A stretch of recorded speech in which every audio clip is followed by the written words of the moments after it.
Welcome back to NSTV's celebration of World Art Day. I want to welcome our next guest, Chris St. John. Chris has been busy the last quarter century with a diverse and successful career.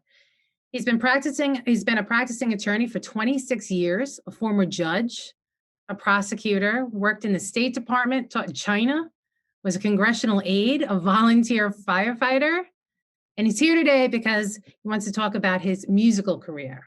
So, hi, Chris. Thanks so much for coming and joining us today. Thanks so much for having me. So, I just wanted to dig a little bit deeper into your past. Can you tell us a little bit about your career and how that flowed into music? Because it doesn't seem to flow into music. Being a lawyer and a congressional aide and a musician. How did that work out? The music started long before my career. I took a real love for music when I was just about 5 or 6 years old, when I discovered for myself the Beatles, and wrote a song at 7. It wasn't much of a song, but then I started. I got a guitar at about 14. I started writing at around 16. So I've been writing songs for solidly off and on for 40 years. So um, no matter where I went, my guitar went with me, whether it was to school, to Washington, D.C. I have two hanging on my office wall. I keep them around my house so that, whenever I need it, I have it. So, you mentioned the Beatles. What other musical influences did you have? Jackson Brown, James Taylor, the Eagles, Cat Stevens, my parents' music from the 50s, and there's not, Nat King Cole. There's not really much that I haven't listened to or enjoyed. 80s music. Um, the one thing I don't really know much of is anything that came after that. I love country music, and you can hear a lot of country influences in my album. Mhm. Uh, there's soft rock in there, and it's a really diverse album. I think that's what I wanted, and that's the way it came out. So, this new album is called I'm Dreaming. Did you have anything before this, or is this your first album? This is my first album. I mostly played for friends and family. I did play in a band at college, won some talent shows and so forth. But um, you know, I spent the last 40 years mostly playing for myself and my family and friends, mostly for myself down by the dune. I did it sort of therapeutically. But I went on a cattle roundup to Bighorn Mountain in Wyoming, and it was 6 nights in a teepee by myself. At night, it was like 30 degrees, and the days were 75. And I was in the saddle for 12 hours punching 650 cattle down the mountain. So I bought the third horse that I rode, and I wrote a song about him while I was waiting for him to come to New York to be shipped here. Called "I Need a Horse." Is the first song on the album, and I decided to have it produced, and it was produced, and I was so happy with the way it came out that I said, "Well, let me just keep on going." So there's 15 songs on the album. 13 of them are originals. One's a musical score that we connected two songs together that had the same sort of a story, and one is a cover of Peggy-O, which is a traditional song. So, not to get off topic, but you just threw that out there kind of nonchalantly. But what made you do a cat? What is it? A cattle run? But where'd that come from?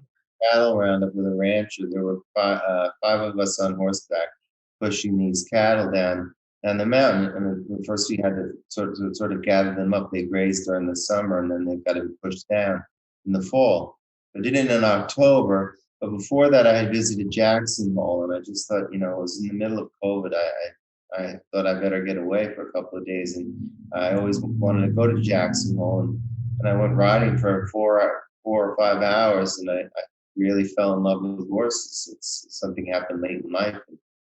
So my horse Reagan, I named him Reagan after President Reagan. Um, really is the start of this. Without him, this never happens. That's pretty crazy, actually. It's quite a story. Glad you survived it, because I don't think I would. It was, the days were heaven and the nights were hell. Yeah. Oh, right. Did you have like a leather, like a little tiny blanket like the cowboys did back in the day, or? That's okay, but it was never not nearly enough. So I didn't So quite. in I'm Dreaming, I read a little bit about that you are calling this is a concept album, and it kind of follows a personal journey. Yeah, and these are all autobiographical songs that I wrote. They're about the joys and sorrows of my life, and they take a close look at the realities of life that no one really wants to talk about, our own mortality, the people around us who've left us. There's songs, there's some sorrow in some of the songs, but they all come back to perseverance and hope. And so it's really it's not a sad album. It's just an album about life, what we go through. I went through some experiences that I thought were important to share. I had been sick and had a nurse sing to me back to life, and about 15 years ago. One of the songs I wrote while the album was being produced. I wrote 4 new ones for the album, and it's called "I Called You Rose." It was the first single. I was really pleasantly surprised that we hit 3 in the Europe Indies and 8 worldwide, and it's sort of a catchy song that people mistake for a love song or a love gone wrong, but it's about quitting drinking. I just gave it up 15 years ago. I'd had enough, and so it says, you made me happy till you made me cry. Pray I'll never see you again. And it's about quitting drinking. So I think people, if they listen carefully, they'll get that. But it's not sad. It's a very happy song. The chords that I chose and the melodies, it has a happy ending, like almost every song on the album. Yeah, I heard it and I missed that point until I read about it. And then I went back and listened to it again to listen, to the words a little bit better. But I think it's a song that a lot of people relate to. This isn't a solo issue. This is a big issue that a lot of people have a love-hate relationship with alcohol for sure. So I think a lot of people are going to be able to relate to it. I think you're right about that. And a lot of the songs about losing there's some songs in there about losing my parents. I think, a lot of people can relate to that, or losing a loved one, and climbing out of that bad place. It's I'm happy with the way the album turned out. It's better than I could have imagined. It's not just because of me and the feelings that I expressed, but I also had some really talented producers and musicians that played on this album with me. All right, so let's take a quick break, and let's let everybody see the video for that, and so they can understand what we're talking about, and then we'll come right back. Okay, great.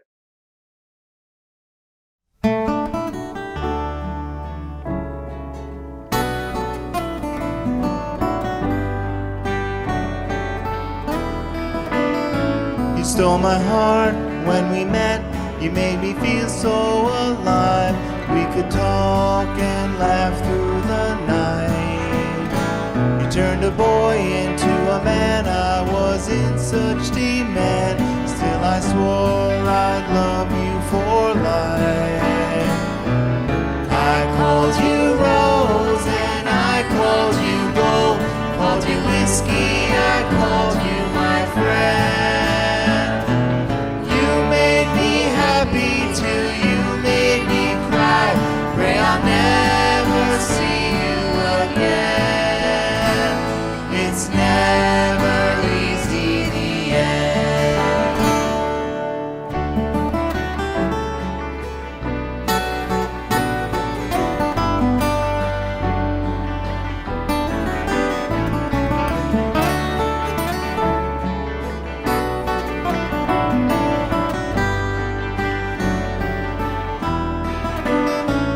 We would fight, you always won.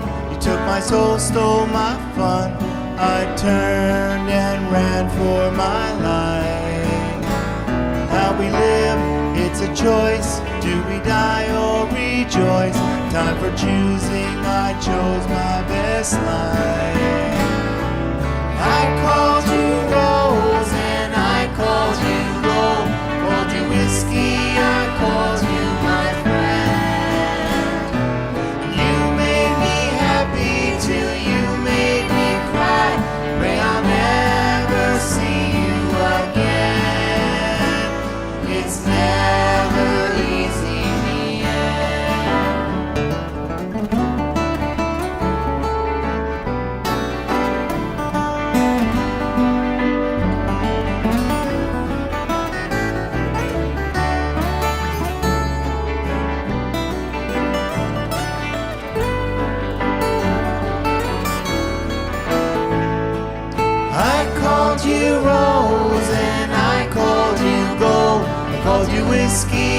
called you my friend. And you made me happy too, you made me cry. May I never see you again. It's never easy, the end.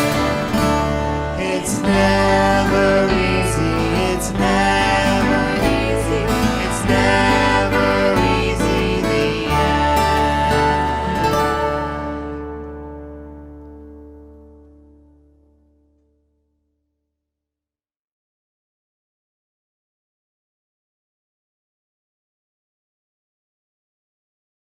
So we just saw the video. I'm sure everybody enjoyed it just as much as I did. It was great.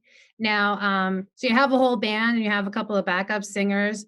Are those the musicians that you play with all the time, or is it just specifically for this song or the video? How'd that work out? Well, I used some professional studio musicians for what's on the album, but we put a band together so that we can recreate these songs in an intimate way, in an unplugged fashion. And we have 5 of us that play together all the time. And then we bring in some outside musicians to play certain parts like cello and fiddle and mandolin. But long after the album was created, we put together a group to make these videos and also probably to play together in some form going forward with after COVID permits it. So you made the whole album, you recorded the whole album during COVID, like this past year? Oh yes, it was the last 8 months. Wow. I did all my singing in Holbrook at Young Street Studios, and we used world-class musicians from some were local, some were in LA. It's amazing what you can do now, Yeah. right? Yeah. So it helps to have a really good producer, and a great producer in Katie O'Toole, from Studio Pros out in California, and Mike Hogan over at Young Street. And we worked together. I over the last I don't know 8 months, I've never sung so many takes in my life. You've really got to learn to have stamina, because you can have 20 takes on a song, and if you're working on 3 songs in a day, you're singing 60 times. So it's fun, but it's hard work. So when you're writing a song, like it comes to you in your head, do you hear the music first, or do you write words first and then write the music to it? Like, how does that process work for you? It's a question that I think a lot of interviewers ask almost every musician. It's a Well, hard question. I'm glad to be that I'm original. Yeah, no, I didn't mean it that way. What I meant is that I've heard it asked so many times, and I've heard it answered in so many different ways. For me, it's a little bit of both. I would say that half of the albums that I dreamt in my sleep, and I woke up and grabbed my guitar and got to the kitchen counter with a pencil in hand and just wrote in a recorder and wrote the start of the lyrics and the start of the melody, and then went back to sleep, and finished it over the next few days. Sometimes I just hear a melody in my head while I'm playing, and I start to write a song. So I've written a lot of poetry, but I don't think I've ever really taken a piece of poetry and written music to it. I think the music usually comes first, or they come simultaneous. Now, do you actually know how to read and write music notes, or do you just kind of like sing it or play it? I know a lot of chords, and I know what's inside of me, and it sort of just flows out like a river. When I feel it coming, I have to just leave the room with my guitar. The Beatles didn't know how to read and write music when they started either, and I don't really think it's necessary to write a good song. I didn't go to music school. and I was mostly self-taught on the guitar until I took some lessons to improve my voicings and to add chords to my bag of tricks and to learn how to better finger pick. But I think my gift that God gave me was my ability to take what's inside of me, what I'm experiencing, and put it to music and words in a way that isn't really corny. It's open and honest. It leaves you vulnerable, um, but it also leaves some room for the imagination. I mean, you don't want to hit people over the head. You don't want them to. You don't want to directly tell them what you're saying. Um, you want it to be available to people so they can interpret a song in their own way that it strikes them. And I think that that's the way these songs turned out. Right. Like you want them to be able to relate to them in their own situations in their own way. Yeah, So I don't think I start out planning when I write that, but that's the way they come out. I think the best songs that I've heard as a listener are the ones that make you wonder. Um, you think everybody has a different take on what it means, and some of them you never really know until you hear it, and the artist doesn't even really know. I mean, a lot of the lyrics that came out of my head and out of the pen in my hand, I didn't really know what they meant. Um, there were some lyrics that in a song that you know I just left them because that's what came out, and they sounded really cool. And then there's some others that I take a more direct approach on, so that there's some sense of what I'm thinking for the listener. yeah, yeah. I guess every singer songwriter has their own way of writing and creating and making things, a touch of their own and beautiful, and You're right, and I think the key is to strike when the iron is hot. I mean, you can see some of the greatest artists of all time. They'll go, 5, 10 years without an album, and the easiest time to write is when you're really heard. For me and for a lot of artists, it's not always easy to write when you're in a great place. It is easy to write when you're in a tough place, and I think that you know that's when you've got to be open and honest about what's happening, and when you feel it, you've got to write it down. so maybe we have some hope then. This year there should be some great music coming out. I think so. But we're all going through COVID. But I think when people go through difficult times, that they're at their most creative. At least most of the songwriters that I enjoy, uh, they write about serious topics. Well, You that's know, your way of coping. yeah. That's your coping mechanism. So some people do, run, some people exercise, and I guess musicians, singer-songwriters, they create music. That's their way of getting through things. Well, it's a release and it's cathartic. And if you ask me to sit down and write a love song right now, or to write a song about a cast of characters, cowboys, I would have trouble doing that. I just not the way I write. It's not who I am. Yeah, yeah. Do you prefer recording or performing in person? I prefer performing with a band. It's the first time that I played in a band in college and I loved it.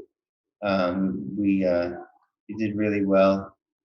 This recording now with this band that I'm with, collaborating with the people that I work with, and being around each other and working together and making something sound great. It's just there's no real comparison.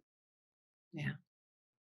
Yeah. I feel like, I'm not a musician, but I feel like if I were, I would want to work, amongst other musicians. I think you learn from each other, you know.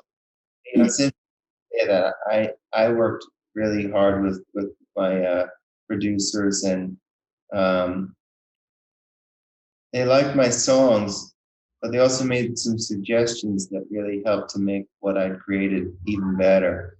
And in the choice of some of the instruments, I had a lot of say in that too. There's one song that I really wanted it to sound psychedelic, and it's about sort of coming out of a bad place. And so we used sitars, tablas, and a musical score behind the guitars that were on it.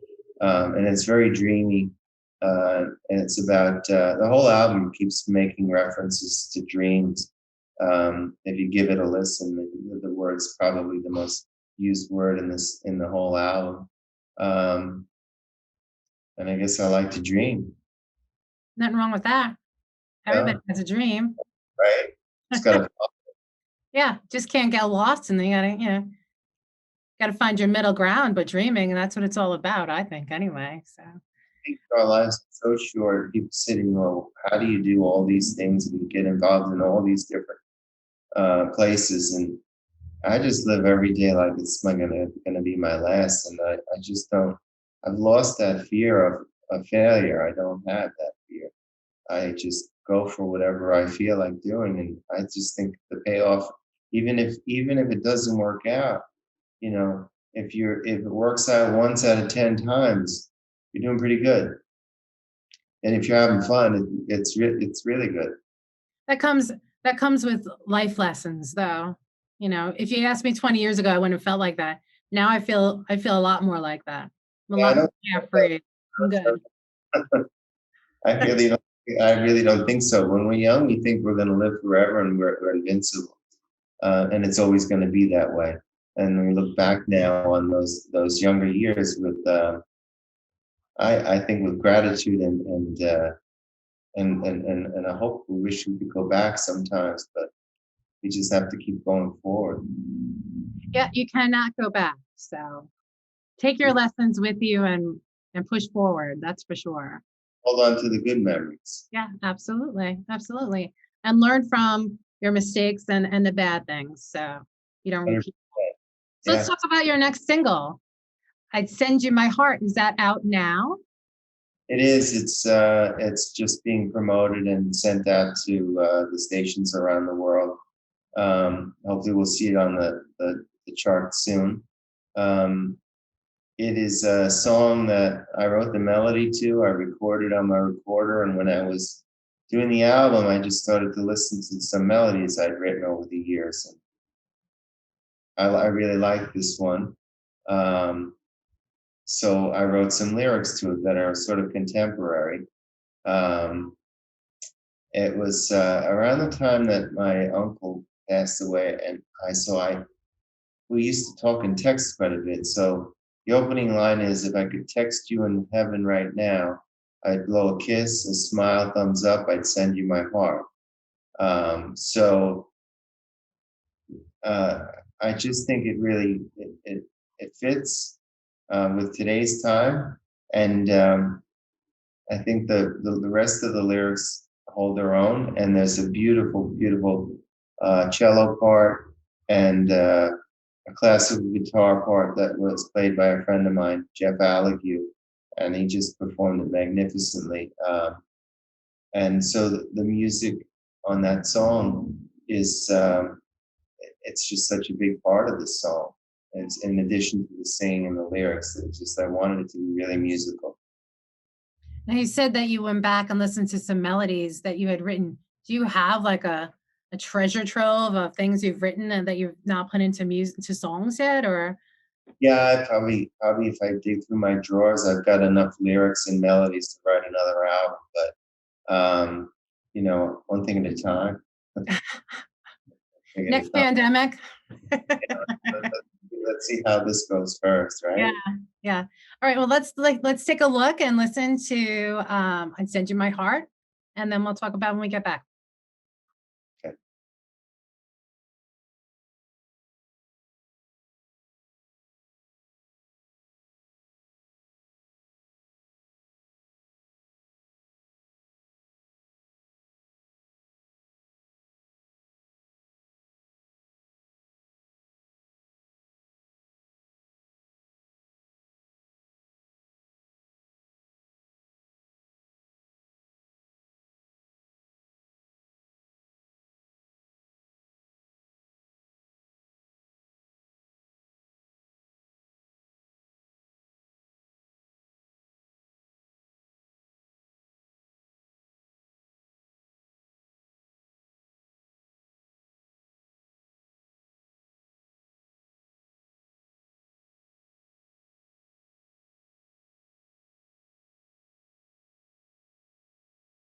That was fantastic. I think everybody is going to enjoy it, and the music behind it is wonderful. And where can they hear that? Is it out yet on Spotify or? Yeah, the whole album is out on all the major music platforms. You just have to search Chris St. John. And my website is www.chrisstjohn.com.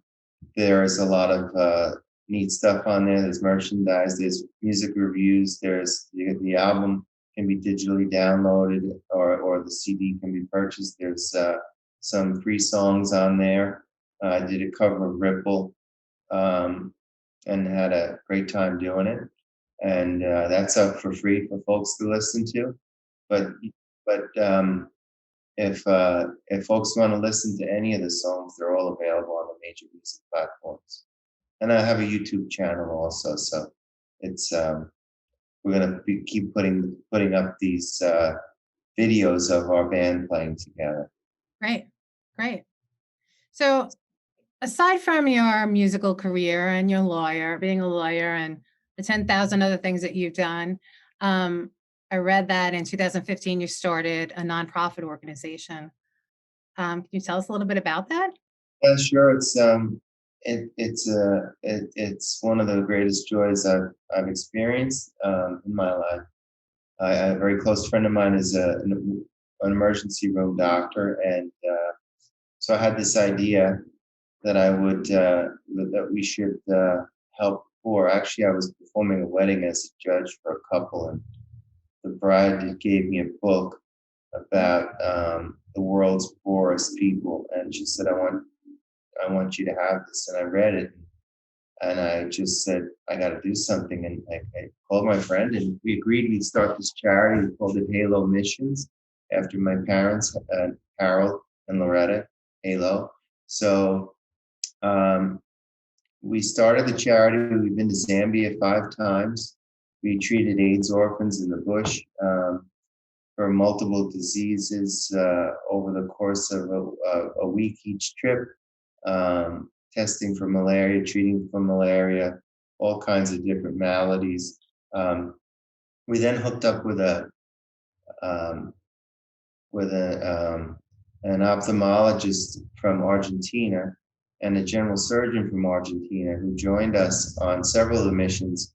And they were performing in a week 70 cataracts surgeries for people, when in the country of Zambia, they perform about 100, in this hospital in particular, they only do 150 a year. We did 70 in a week. So, and we did a lot of work in El Salvador, and we do some work in the Caribbean, in the Dominican Republic. So, with COVID, our ability to get out and do these things is limited, but we did pull off a mission trip just a few months ago back in El Salvador. Now, this charity, what I really take pride in is that we give our own money. We donate our own time. We pay for our own flights, our own hotels, and then contribute a great amount on top of that. No one takes a salary. No one takes a stipend. You look at Charity Navigator and some of these charities, most of the money is going to the people working there, making all the money for themselves. We just pour our hearts out to these kids. And the funny thing is, when we're in Zambia, at the end of the day, the kids would hold hands and sing in a circle. They're very religious people. And in Zambia, they have public schools, but you can't go unless you have a uniform. Nobody can afford one. So we've bought thousands of uniforms to give to these kids. And it's just, it gives you a joy you can't get anywhere else. There's no other way to achieve it. Someday I'll write a song about it. That was my next question. Have you written a song about that? Not yet, but I will. That's quite touching and moving. For those of us who are not involved in that, we just see things like that on television, and it seems far and removed. But I could only imagine how powerful it is to actually be there and see it in person. Yeah, well, I should mention my friend's name. His name is Dr. James Bopp. He's a great guy, a great doctor. we travel hours to get into the bush, and it was strange. One day I took my camera when I wasn't treating patients and just went for a walk by myself. Um, and it was like living in the land of children because they came out from everywhere, um, without parents or anything. And I was just snapping pictures. I just really couldn't believe it. In one village, we built a cistern for water and created a set of irrigation systems for farming. And we gave them barrels that were on rollers so they could get water from a stream up to their village. So, we just kept coming up with new ideas of how do we help these people to just give them a chance. We can't live their lives, and we can't adopt them all. But we wanted to make sure that we could give them a chance to have their health and a chance to go to school. And that gives them a chance to live a good life. And, so many people here in our country take for granted what we have, and they complain about the littlest thing. When you've seen what we've seen, I was grateful before, but I'm even more grateful now for what we have. We should all, as Americans, be really grateful and stop bickering with one another and look at what we have and be happy for it and really start to be good to one another. You know, I don't even know what to say because that's exactly right. We take so much for granted. The running water that we have, the roof over our heads, the clothes that we're wearing, we complain when our internet is down. Oh yeah, It's Wi-Fi goes down for 5 minutes. My son's, hollering up from the basement. But yeah. uh, I know what you mean. And even having gone and done this stuff, you sometimes forget, and you let the little things bother you. But you're right. Electricity. These folks have to go 5 miles to a well to get water and pray that it's safe. And pray that it's safe. Yeah. Exactly. Right. Right. So, if the listeners here would like to help in any way, support this organization, how can they do that? www.halomissions.org. Great. And so, what can we expect to hear from you or see from you in the next year? Going to release this album? Anything else? Any plans to tour around? Well, I'd like to tour a little bit, but we're getting the band up and running, and they're learning all the songs, and we're having a blast doing it. So I'm sure we'll perform in some venues when they're available. The rest of it, God only knows. Well, hopefully, when pandemic slows down, you guys could come out to our studio and play live for us. We'd love it. I'd love to do it. That'd be so cool. So, can you give us one more time where everybody could find your music? Sure. www.chrisstjohn.com. Great. Well, thanks so much for joining us, and I wish you the best of luck with everything. Thanks so much for having me.